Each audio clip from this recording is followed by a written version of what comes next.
Sugar Plum Fairy, Sugar Plum Fairy. Come along a Monday evening, greeting everybody with a smile. Hello there, timed that nicely.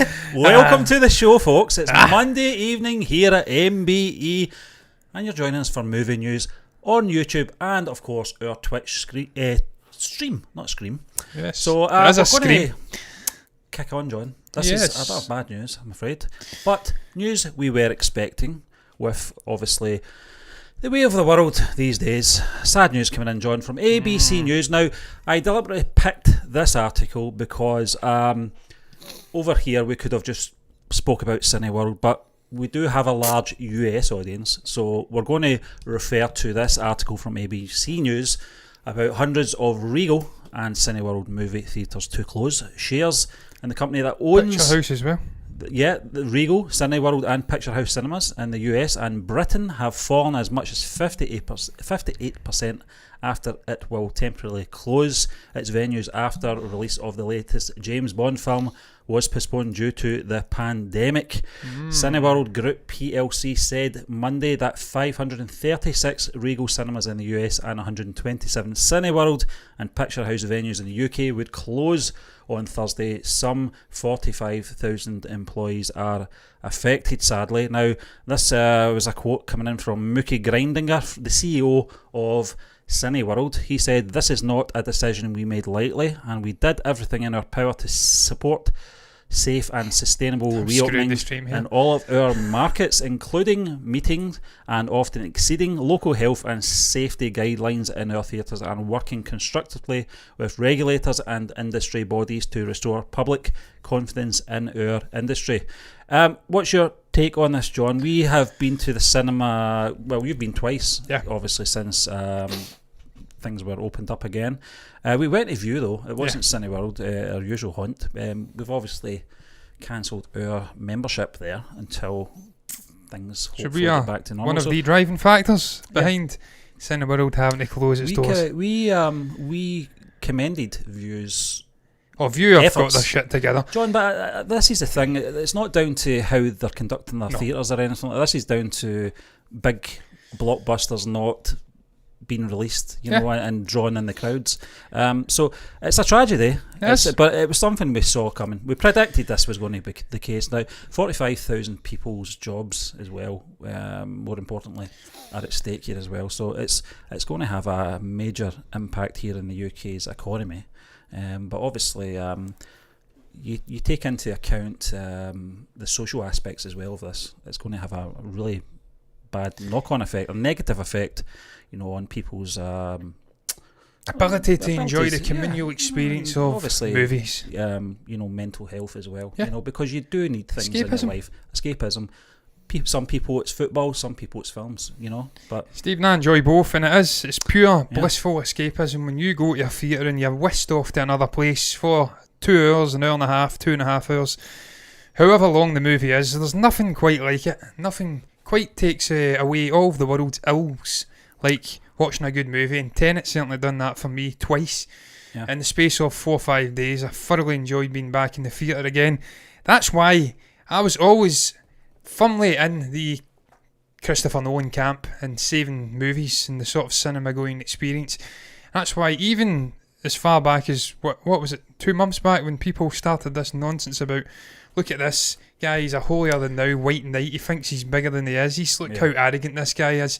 He's deriding Chris Nolan for trying to do his bit and saving these cinema going experience, try to help these theatre companies out by forcing Tenet to come out, come what may, during a pandemic. And he's been vindicated to an extent because it's grossed over $300 million, which is better than nothing, which is precisely what a lot of these companies have got just now. And they are just continuing to pump out money and more money and more money on promotional side of things. Every time they change a release date, they have to re-promote the movie with the new release date. It adds more money on top of the budget. So he's got it out, he's got his money in, they can re-release it at another date post-COVID, and it can make its profit if need be. So I commended him for it.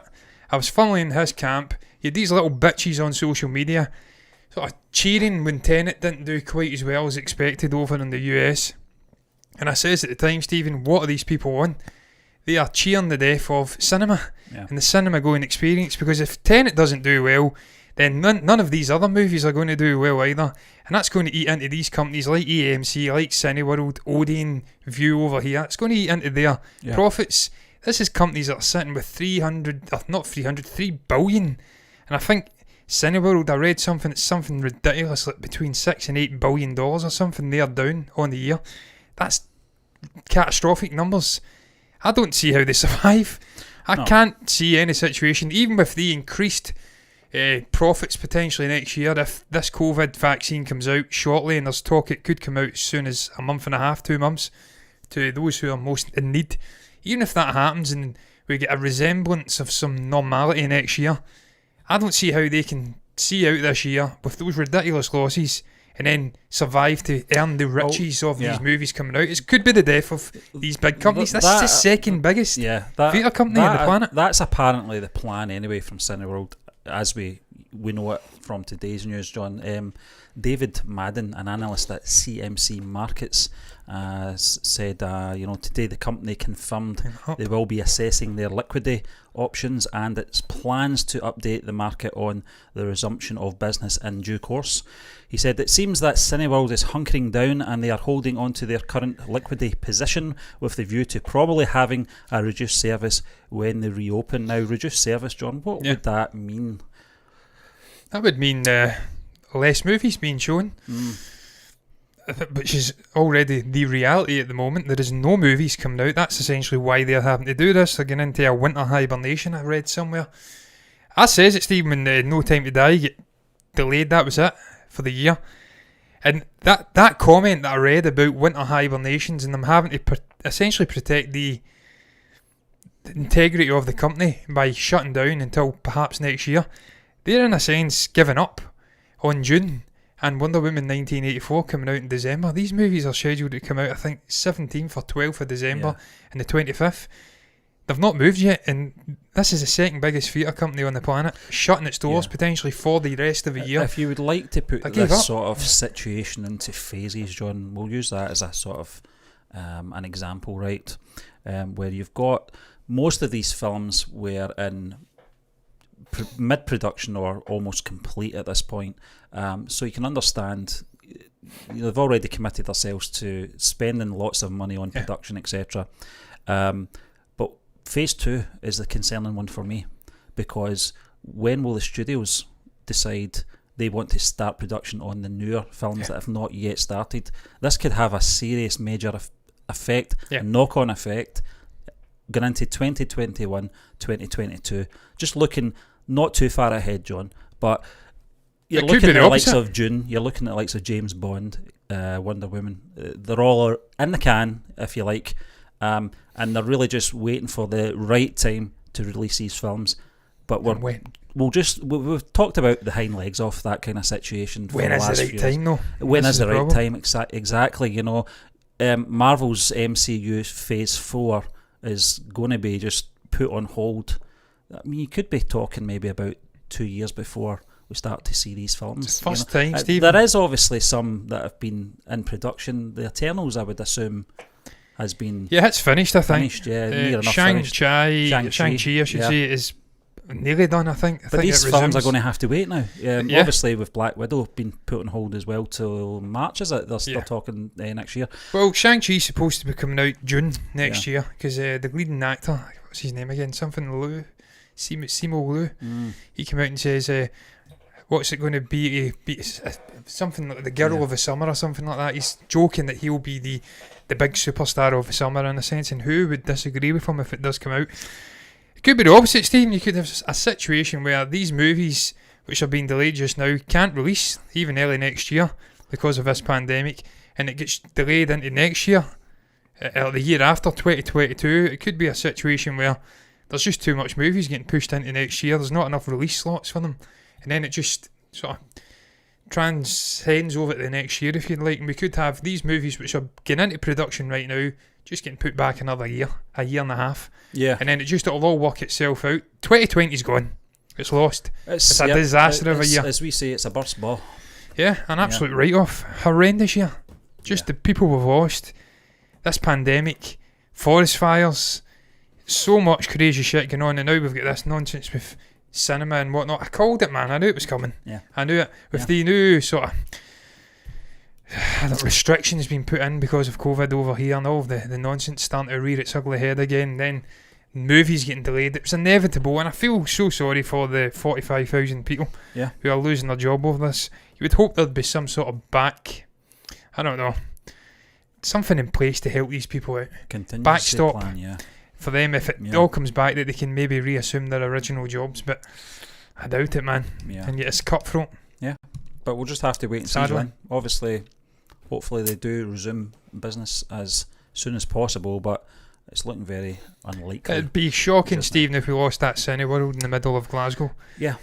Tallest cinema in Europe. It is, yeah. It's one of the biggest ones. And fantastic cinema. Yeah, it's a fantastic. And IMAX is run by Cineworld too, I believe, so you would lose so much if you lost this. And before we move on, the final thing I'll say, final thing, I don't think there'll be a situation where we do lose these companies. They'll go into maybe liquidation. Is it a CBA? Is that what you call it? I can't recall the name of it. When they go into administration, the assets can be bought up by another company. You would see a situation where CVA, Amazon, or maybe Apple or Netflix, they would step in. Some company would step in and save it. They'd buy the husk and then they'd just rebrand it for a new era. Well, they might keep the name. They may keep the name, keep the name, just, because that's what people know. But who knows? But Joe, we're going to move on. UGC. Yes, exactly. Yeah, so they changed it. I think it was maybe about 10, 15 years ago. Yeah. But we'll move on to a little bit of more positive news. Certainly, if you're from China, and obviously if you're Christopher Nolan. Yes. Why Tenet was a box office success in China but not the US. Tenet was much more successful in China than it was in the United States, and it's not just because Chinese movie theatres are actually open now. This is a long article, John. It's an interesting article coming in from Screen Rant, but I'm really just going to home in on why Tenet performed better in China than the US. Not really want to get into why it didn't perform well in the US. I think we've covered that as much as possible. Very obvious, but a major reason Tenet performed better in China than the US is Chinese movie theatres have been open since July and are back to normal levels of accessibility. Tenet is not breaking ground as the first major movie to premiere in China after the theatres reopened, and it follows the Chinese premieres of Onwards, Trolls World Tour and re-releases of Inception and Interstellar, because theatres have already been open for several months. Chinese audiences were all ready for Tenet's premiere, and the Chinese box office is comparable to Nolan's other releases. Tenet did see major competition. This might have been the argument that some people might have said, well, there wasn't anything else out. The 800. Well, the 800 was, and it managed to succeed in China despite that. Tenet's opening in China was highly anticipated as Chinese audience strongly favour action spectacle films over other movies from the US. Interstellar earned 18% of its worldwide gross in China alone. Tenet's biggest hurdle in China was its 150 minutes runtime, which surpassed the previous restrictions that no films longer than 120 minutes can be screened as a coronavirus precaution.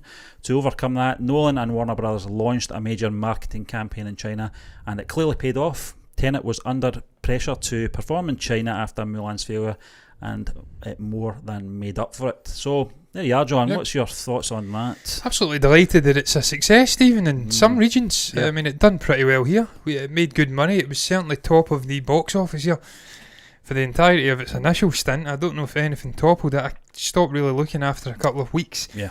But it done very well here in terms of, I've not got the raw numbers to compare it to other Nolan movies, but Pandemic done pretty well. China, it's done pretty damn well. It'd be the 30th, I think they say in this article, largest movie in China, which, considering where it's slotting in against a big local movie in the middle of a pandemic, that's decent, man. Yeah. And I'm glad, because it's not the be all and end all, the United States, sadly. John, although they may think it is, it's not. I don't know the restrictions, the running time restrictions. 2 hours, yeah. It's a sensible move, isn't it? Yeah, it is. Yeah. Because obviously you want to limit the amount of people who can be in the same confined space with each other. You want to limit that time. This virus usually transmits via particles, aerosols, so if you're sitting in a theatre, even if you do wear a mask, there's a high chance of you maybe contracting it if there's someone in there who shouldn't be in there who's got the virus. So is it sensible?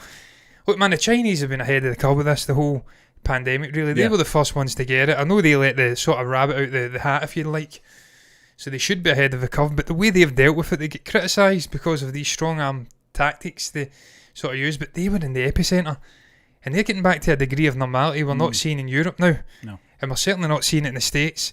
And that's why this movie's performed very well over there, because people are able to go about their normal business to a reasonable extent anyway. That's why it's earned the money. It's earned big sort of bucks, if you like. I was about to say something else there. Christopher Nolan as well, John, ahead of the curve, if you pardon the phrase, in regards to the marketing of this. He saw the opportunity, him and his team, and they've obviously done the right thing. They have. Look, they put it out, man, and they took a risk.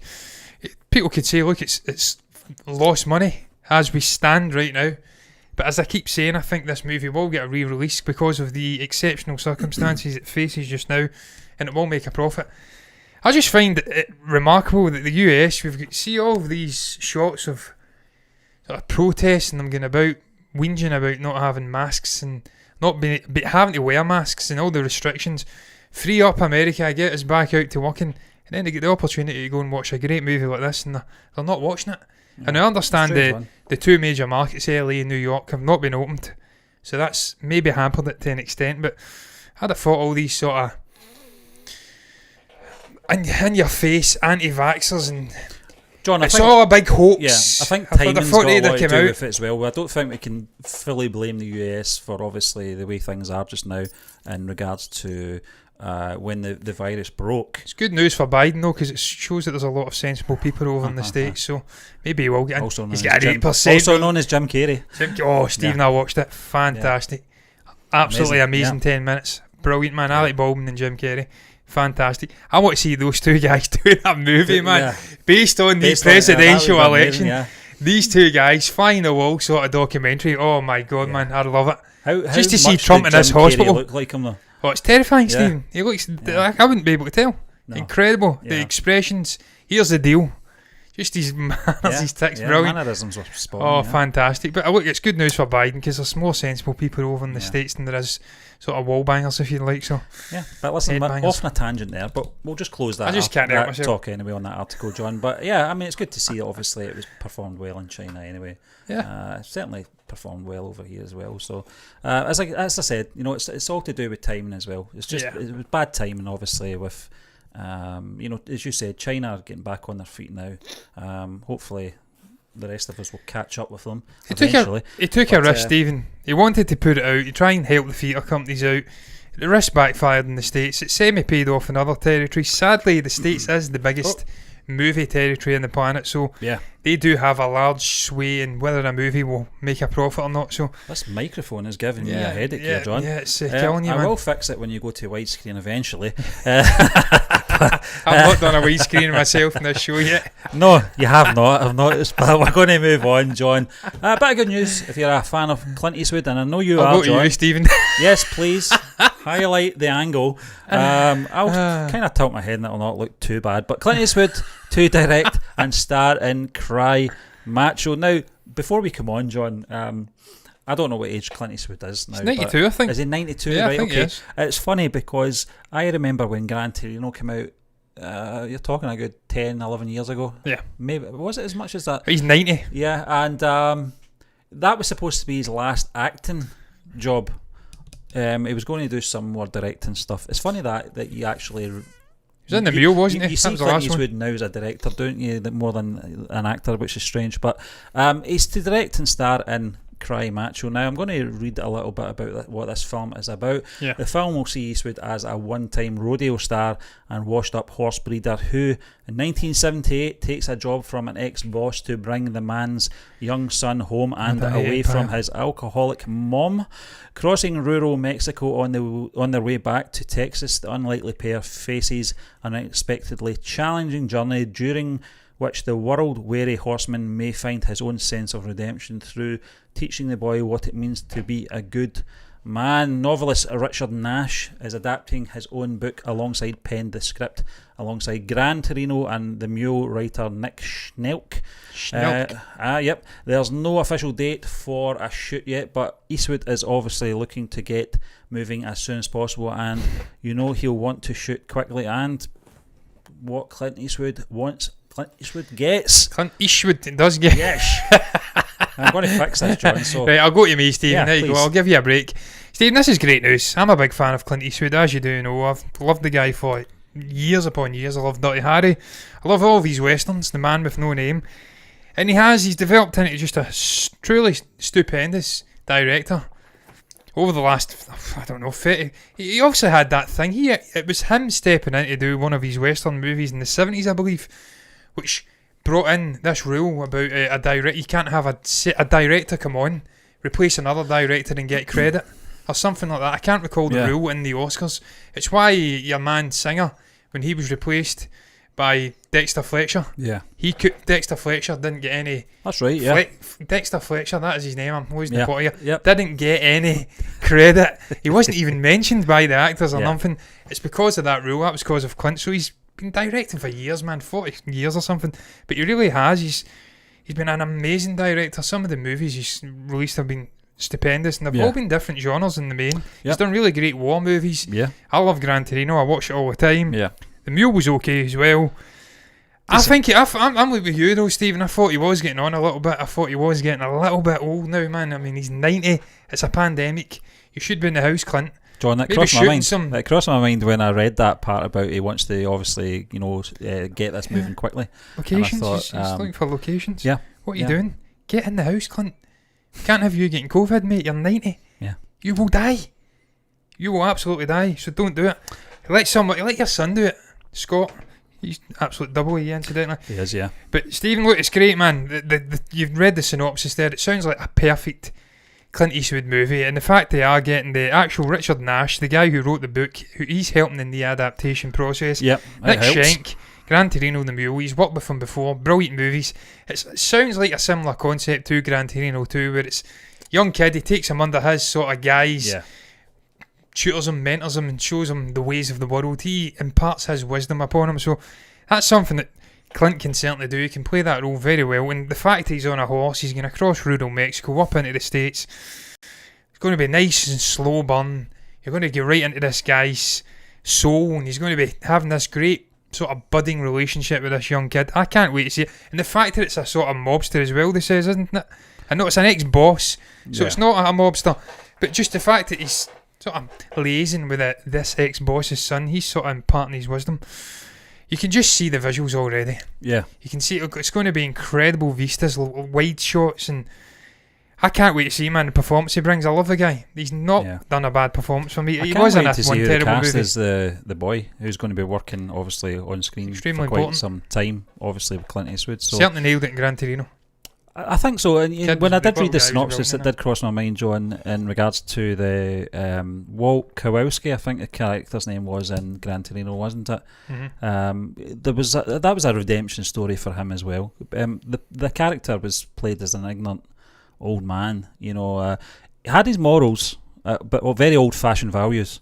But by the end of the film, totally transformed. So, it was almost redeeming his PTSD from the war when he was shooting kids like that young boy. Yeah. So for him to then go in and have a lasting impact on him, leave his estate to him in a sense of the car at least. Yeah. That's him writing the ills of his past life. Yeah. So it was poetic, the movie. Yeah. It's so well wrought. I hope we Raw. get something Written. similar in this film as well, John.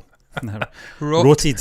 Rotted. Yeah. Well, we're going to move on, John, very quickly. It was just a little brief piece of information about Clint Eastwood and what Not he's even up put to. it up the graphic. There you okay. go. Clint Eastwood to direct and star in Cry Macho. Don't want your work going to waste there, John. Yeah. So we're going to move on to the next topic, and it's all about Billy Crudup. I don't know how you say his name. Crudup. Back in talks to join the Flash movie. As Crudup. you know, he did play the dad. I can't remember the dad's name now.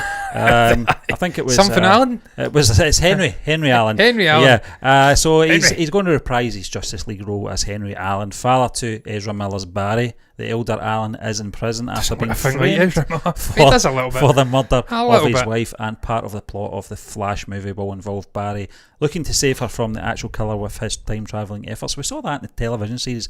It was really well handled as well, and very low budget as well, compared to obviously what we're going to see in the Flash movie. But with his time travelling efforts, creating problems for the multiverse, which goes some way to explaining how we'll see both Ben Affleck's Bruce Wayne, Batman in the movie, and Michael Keaton's take on the character as well. we'll see other probably cameos in it as well, John. Hey, But freeze. it's nice to I'm see. Batman. Yeah, we'll talk about that in a minute. The credit card. Wonder if we'll have that on him. But Crudup, reprising the role, John. I think that's important. You know, brief as it was in the Justice League, he's a well-known actor, a well-known face as well. Sometimes just to have that continuity in there, it's not key. It's not going to change the way you look at the Justice League film or anything like that. But it's nice to have that bit of continuity in there as well, with the same actor playing the same role. Absolutely, Steve. I agree. And look, I was just looking at his photograph there, and I'm going to get it right off my chest just now before I get into my thoughts on this. I'll bring up the graphic as well, because look, I mean, this guy is like a perfect mix of Jim Carrey meets Crispin Glover meets Joaquin Phoenix. Yeah. It's bizarre. Yeah. He's got the Jim Carrey sort of jowls and facial shit going on with his mouth, bit of Joaquin Phoenix's eyes and eyebrows, and then you've got the Crispin Glover hairdo. So I just thought I'd get that off my chest right away. What an odd combination of facial features this guy has. Yeah. But yeah, man, look, it's great for continuity to bring it over.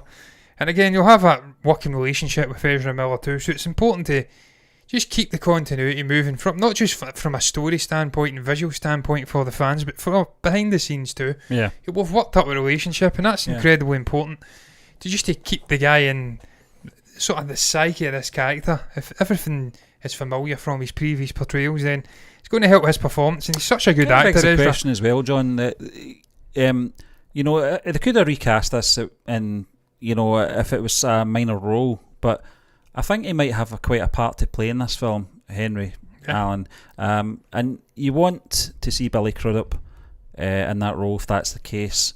But if it was maybe just half a minute of an appearance, they could have just it wouldn't have mattered. Nobody would have really bothered. But could do Crispin Glover in Back to the Future too.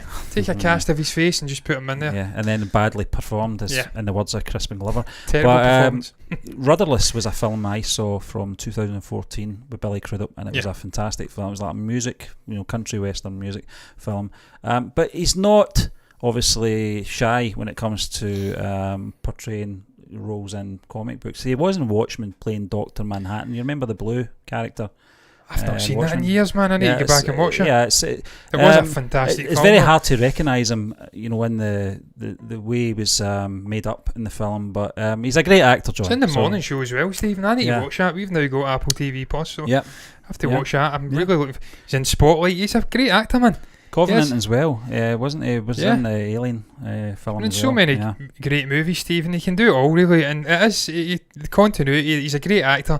Give him more to work with, because Lord knows Justice League was a bastardised movie, as we keep saying. They bastardised not only Ezra Miller, Flash character Barry Allen and his relationships, but obviously Ray Fisher's Cyborg and his relationships. Cut so much out of the movie because of the obsession to have this movie trimmed down to 2 hours.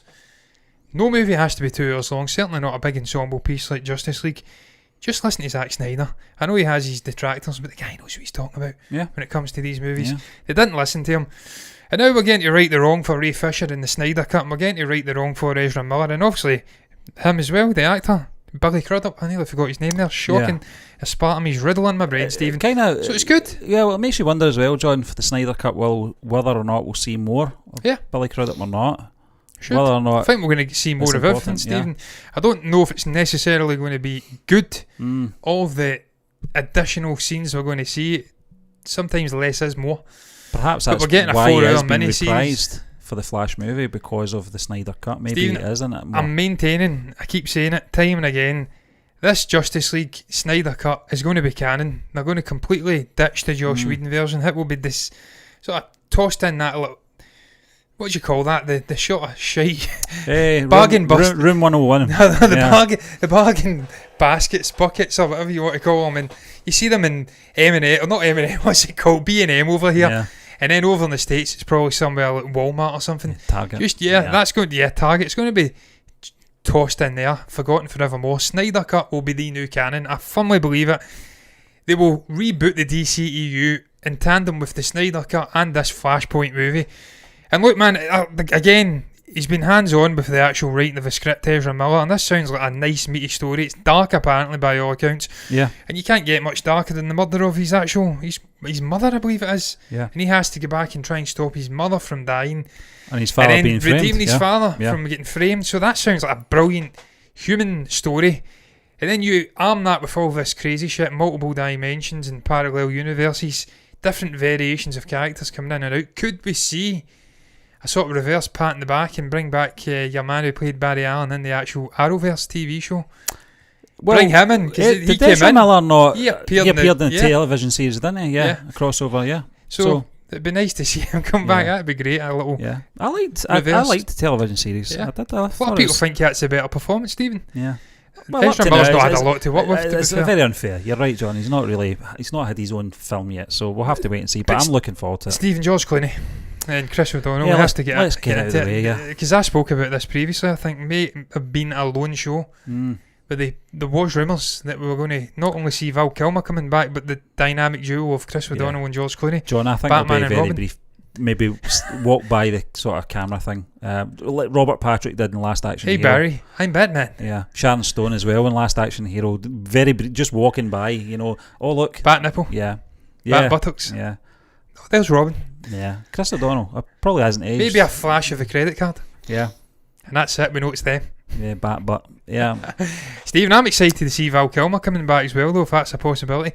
It opens up so many possibilities. I mean, could we get Mr. Freeze? What cool dinosaurs? The Ice Age. Yeah. Not a chance. Not a chance. That's ridiculous. He's better just sticking to playing Carol these days. Carol. The Draper. The Draper, yeah. With a comedic... The Draper ridiculous, isn't John, I watched... You watched that movie again I watched recently. the review on YouTube. The Scottish fella... Critical Drinker. He's amazing. His review on that has to be watched. Perfectly analysed, and summed up in that review. But going off on a tangent here. I'm looking forward to seeing. Tangents are good, Stephen. I'm looking forward to seeing The Flash. It was one of those films I would have took or left, but the moment they were talking about multiverses and Michael Keaton's return, that's when it picked up for me. I like Ezra Miller as an actor. I don't really want to talk about the person. Joker. He's a bit strange. But did you ever see the red carpet shot of him with the huge down jacket? Yeah. It's not the first time, John. It's not the first time he's on the red carpet and doesn't blend into the background. Stephen, he went to Comic-Con with a Miss Toad outfit, and it was fantastic. Yeah. He's an First odd time guy. I saw him, I I think it was in Californication. He was playing with the daughter's boyfriend, wasn't it? Brilliant. I'm sure it was him, wasn't it? It was definitely him. The Radio Clyde, and that I was blown away with that. I was like, why is he wearing that? It turns out t-shirt. Something to do with David Duchovny's Scottish roots. So I think he gave him the t-shirt. Pretty sure that's the fact story. That David Duchovny knows Glasgow period. He knows Radio Clyde. Blows my mind. I love the man. Yep. Love him. Another person you love, John, is Obi-Wan Kenobi. Yes. Ewan McGregor or Alec Guinness. And this is just wrapping up things here with this article coming in from Screen Rant. Obi-Wan was... a lot of people say Obi-Wan, don't they? I always say Obi-Wan was a big rise of Skywalker. Missed opportunity. We'll not go there, John. Oh, jeez. Private joke. Obi-Wan.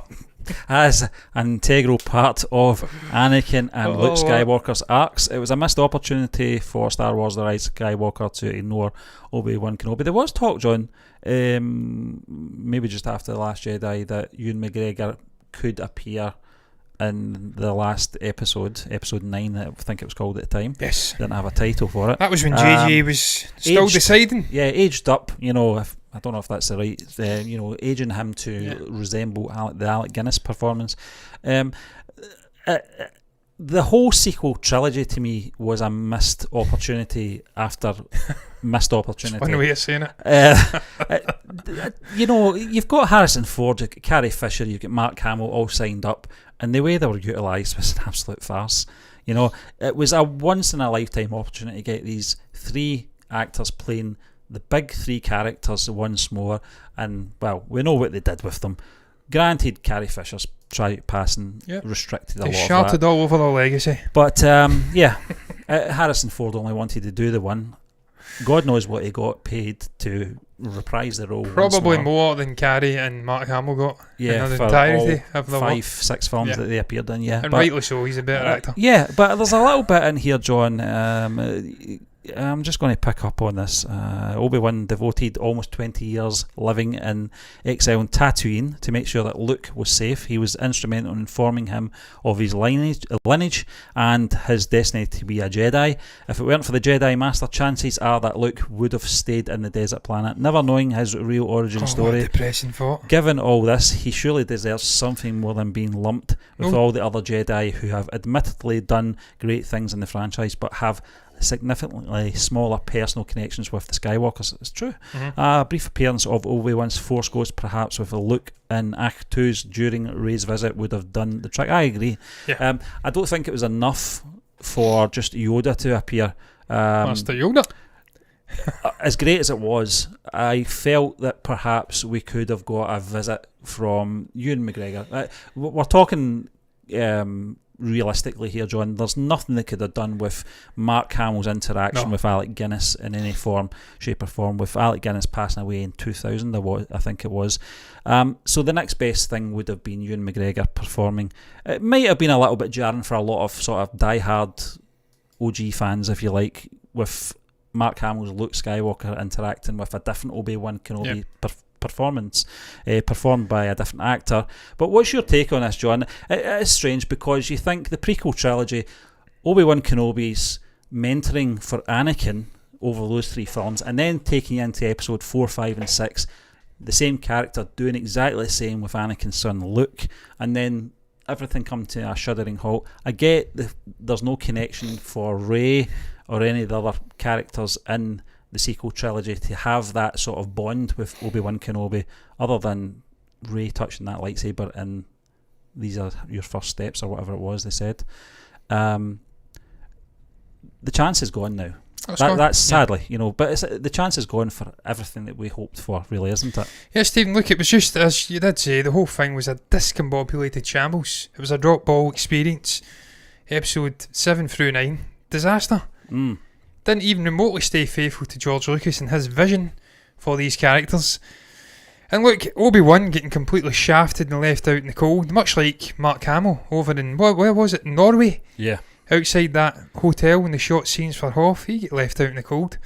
It's bad enough that it was involved in a car accident that severely disfigured him, but he get left out in the cold whilst the rest of them had a great time in that hotel. Well, that's sort of a metaphorical way of explaining what happened to Obi-Wan Kenobi in this entire sequel trilogy. You're right, he was such a huge figure throughout the first 6 movies. He had such a huge guiding hand, and obviously not only Anakin Skywalker's growth as a person and demise as well, and to an extent, but also obviously Luke Skywalker too. So for that to just be discarded come episode 7, it's jarring as hell. But look, it just sums up this entire trilogy, man. I mean, it's just been a shambles. There is no connection, really. It's just a very subtle connection to the other 6 movies. They just wanted to go off and tell their own stories with their own new characters. R2-D2 get absolutely shouted on too. He never get an ending, Stephen. Why didn't they just do separate films? Why did they do a continuation? It's obvious why they did it, because they wanted to play it safe. They needed the hook of the original fandom coming and back. play on nostalgia. Yes, exactly. Because they've got no idea what they're doing, Stephen, with these characters. They didn't have enough confidence or faith in themselves to start a new trilogy that was separate from what came before. That's the bottom line. No. Star Wars is the original trilogy, Stephen. That's it. And the more and more new content we get, Mandalorian aside, the more I'm becoming inclined to believe that it is dead. Star Wars, the original trilogy is Star Wars, and everything else surrounding it. John, Clone Wars and Rebels and the Mandalorian aside. How many times since the sequel trilogies came out have you went back and watched the original trilogy? Never. I've not. The original trilogy, I've seen it maybe once. You watched Return of the Jedi, the last 15 minutes of that. Do you see that differently now than you did? I try not to. I try to just erase it out of my mind. It didn't exist. Sad, isn't it? Yeah, because you watch that original scene, they're all happy. Yeah. They beat the Empire. The Emperor's dead. There's a then sense you've of... now got there's a sense of relief, you know, in Luke and Han and Leia's face on Endor at the end of that they accomplished what they set out to do, you know. And listen, time moves on. We get that, you know. You're going to get other wars. That's acceptable, but not with the same I think, antagonist. Well, exactly, you know. And I think when we went into that, there was obviously concerns on how they're going to do this without having an effect on the original trilogy. But they didn't care. They basically didn't care how that was going to affect. Anakin's whole arc was killed off in The Rise of Skywalker. As far as I'm concerned, you know, he was the chosen one. That was always the story. He was the chosen one, the prophecy, who would bring balance to the Force. And well, we know what happened. Yeah, the Emperor was a clone. Yeah. And he manufactured everything. Yeah. He brought these two other people together. He could manipulate midichlorians. He did it at the start, to be fair. So I suppose it's all canon, but it's it's sad, Stephen, because Star Wars was such... John, it's depressing. It's depressing, yeah. Star Wars was such an iconic franchise. There was an aura surrounding the merchandising and everything. I remember growing up, seeing the Stormtroopers, obviously Han Solo and Luke, in the Stormtrooper disguise. Yeah. And there was an aura. I wanted those figures. Yeah. There was something about it. It was special. Now you see Star Wars stuff all over the place and it means nothing. It's tacky. It can go in that bargain basket again in Target or Walmart or B&M over here. It's an absolute shambles of a franchise. And there's only one woman to blame for it, and it's Kathleen Kennedy and her ulterior motive, her agenda. Rey Skywalker, she's not a Skywalker. Not a chance. That's not how it works. That's not how the Force works. That's not how Star Wars works. You don't just pick a name. No, you're a Palpatine. Han didn't even get to pick his second name. Yeah. The Empire did that for him. Exactly. So there's no way Rey's getting to pick Rey Skywalker. No, you're not. John. Twaddle off. We started off this show on a depressing note and we're ending it on a depressing note. Horrendous, man. Absolutely horrendous. A missed opportunity. The Rise of Skywalker was a missed opportunity, Stephen. The entire sequel trilogy was a missed opportunity. A shambles. And let's hope Jon Favreau and Dave Filoni can reclaim Star Wars and just let us forget about this shambles. Create new stories with new characters, new locations. Don't go back to Tatooine or another desert planet ever again. I know he done it in The Mandalorian. I think he's going to have to if Boba Fett's getting to do that. Well, maybe not. He could have come off the Tatooine. Rumour, John, is Luke Skywalker may make a cameo appearance. What, The Mandalorian? Yeah. So Sebastian Stan's coming in then? Could be. Man, you've got to get Seb in. I'm just going to call him Seb. As if I'm best pals with him. Yeah, get Sebastian Stan in. That will reclaim Star Wars for me. Getting to see that fantastic actor. Bit tall, but they can shrink him. Put him in the sand. Put him in that hole that Rey created for the lightsabers. Yes. Get it done, man, and I'll be happy again. I'm a fickle chap. I'm saying it's shit right now, it's depressing, but I can forget about the aura disappearing from the toys and whatnot if you just give me some good films to watch. But look, I digress. That's rounding up show, man. What was your thoughts on the array of topics we spoke about on tonight's show? Do you think the cinema going experience is dead as we know it? With obviously AMC in trouble and then Cineworld announcing today that they are shutting not today but fairly recently, it was today, I'm going to say it was today, that all theatres are shut in the US and the UK. What do you make about that news? What's your thoughts on Tenet being a success everywhere other than the United States? What does that say? Does that say that the problem's perhaps the US and not everywhere else? What do you make about Clint Eastwood, the bold Clint coming back once again to star and direct Cry Macho? Is that something you're excited about? Did you think he was done with behind the actual camera and in front of it? And finally, what's your thoughts on the last two topics we spoke about? Billy Crudup. I'm going to go with Crudup.